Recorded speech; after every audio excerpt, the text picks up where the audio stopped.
What's good guys, my name is Oleg Nikitin, you're watching No Limits On channel, and today we're filming a product showcase with my friend Michael. He is an owner of this particular studio, and today we're going to film a real product video for his client with the TopRig S60 slider, a pretty compact one but a really good one. And today we'll share with you some tips on how to use your slider and to get the best results. Also guys, Michael told me that he's mainly doing the product showcase filmmaking and that the slider brings him the most amount of cash, right? Agreed.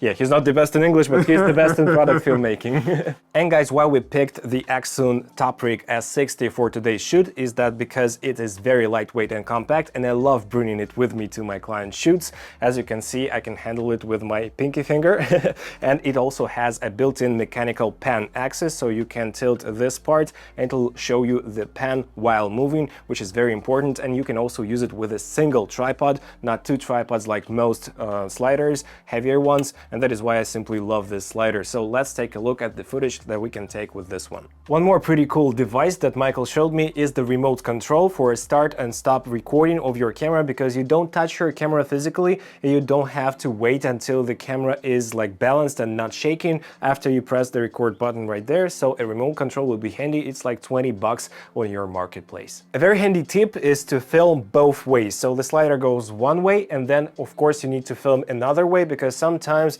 it can have like a little micro jitter when it goes one way and doesn't have anything when it goes the other way, and only in post you'll see this micro jitter or something else. So every time shoot both ways when you use a slider. Michael, why are you handling the knife right here? Let me explain. So you can have exactly the same motion with your slider if you don't touch the accelerometer on the slider itself. Keep it out. So you need to have exactly the same speed of the slider, and then you can add or remove the objects. So for example, right now we're having this magnetic part. I hope I didn't ruin the shot.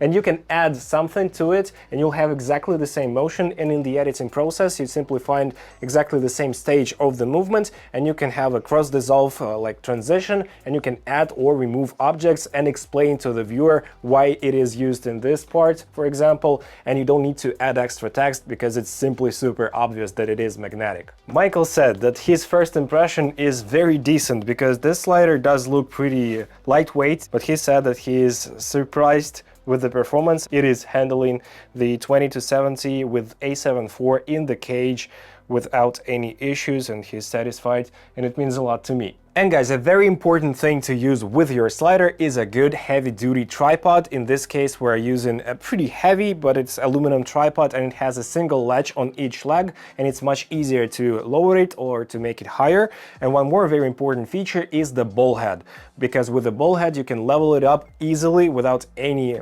effort, and you have a bubble level, a spirit level, let me say, on the TopRig S60, which is very nice because you can definitely tell that it is level just simply by looking at it, and it's crucial to have in a good slider. Also guys, do remember that I said that we have a mechanical pan option in this slider. So how do you make it to be like the middle shot right here, and when it goes to the side it keeps this object in the middle? So first of all, you set your slider to the middle position. You see a little dot and a little line right here.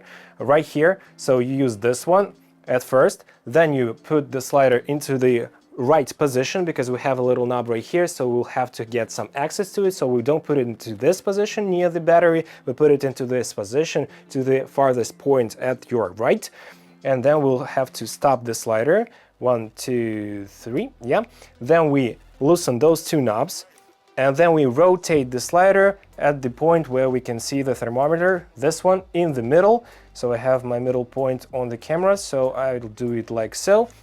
Then I tighten the knobs, and that's basically it. So when I press play, we have the thermometer in the middle of the shot, and it is very easy to set up, and you can use it with a talking head shot, for example, or with any product showcase shot. So it's that easy to use it, and you should take a wider shot first, so you can crop in a little bit in post and move it just ever so slightly so it will be centered at all times. And you can also add a push in like a digital zoom, and it'll look even more epic. And right now guys, we're testing the maximum payload capacity of the slider, because we're having a 100mm macro f2.8 lens by per gear, which is almost 1 kilogram in weight.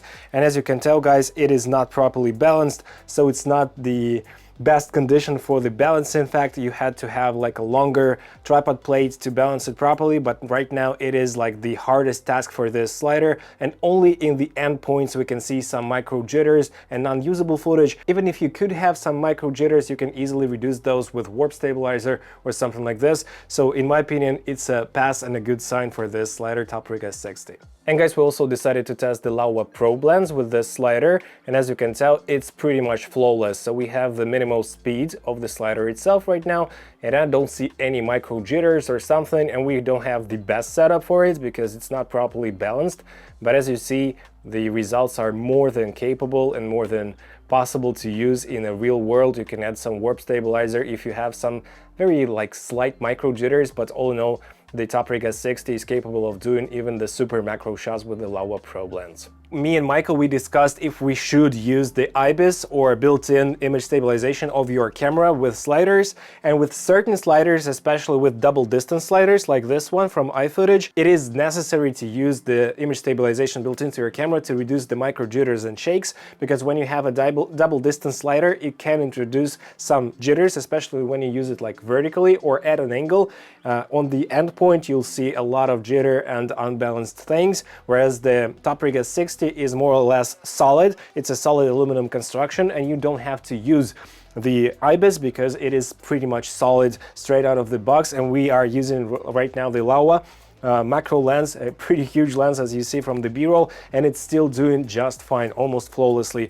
That is why we turn off the IBIS when we use the TopRig S60, and in my opinion it's the best decision to get this size of the slider than the double distance, because you save just a little bit of space.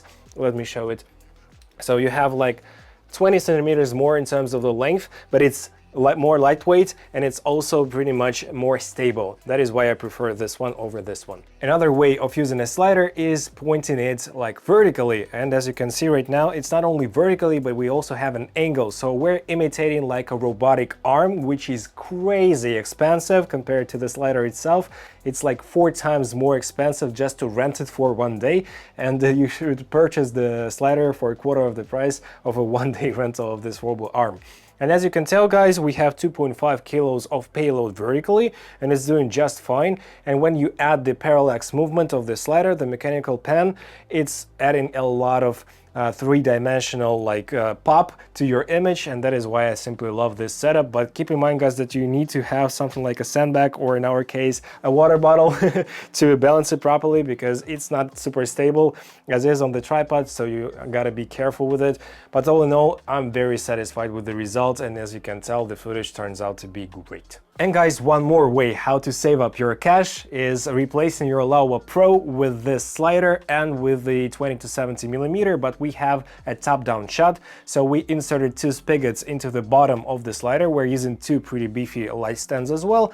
And as you can tell, guys, we have similar results. We're at 70 millimeters on 20 to 70 f4 lens right now, and everything is looking pretty much perfectly. And I also want to try a 100 millimeter macro lens, a heavier one, and we'll see how it works, because as for now, it's a pretty heavy setup for the motors, but they're still very much smooth. Okay guys, it's a wrap. Michael, thank you so much for helping me out. He didn't say a lot of words, but he really did help me out with his studio and his knowledge in product filmmaking. So right now you know almost everything about slider filmmaking and product filmmaking with it.